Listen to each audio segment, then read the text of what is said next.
Government girls college Sangla में आगाही seminar का इनेकाद, जिसमें तालबात को anti women harassment and violence cell, लाचार, बेसहारा और हरासगी का शिकार खवातीन को तहफ़्फ़ुज़ की फ़राहमी के मुतल्लिक़ आगाही दी गई।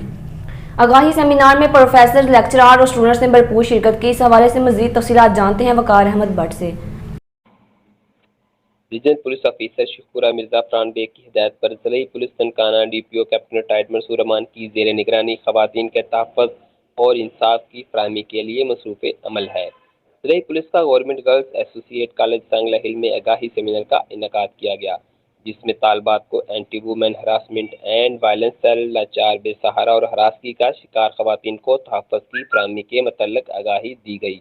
Incharge anti women harassment and violence cell Sajia Asaf ने तालबात को तफसीली ब्रीफ किया और पंजाब पुलिस की जानब से खवातीन के तहफ़्फ़ुज़ के लिए बनाई गई ऐप के मुतल्लिक़ भी रहनुमाई देने के साथ साथ खवातीन, असातिज़ा और तालबात को पुकार 15 ज़ैनब अलर्ट ऐप और सोशल मीडिया के महफूज इस्तेमाल पर भी आगाह किया गया। सब इंस्पेक्टर शाजिया आसफ ने तालबात के मसाइल सुने और हल की यकीन दहानी करवाई। Principal girls college Musarrat Parveen ने ज़िले पुलिस के इस इक़दाम को सराहते हुए शुक्रिया अदा किया। आगाही सेमिनार में प्रोफेसर, लेक्चरार और स्टूडेंट ने भरपूर शिरकत की।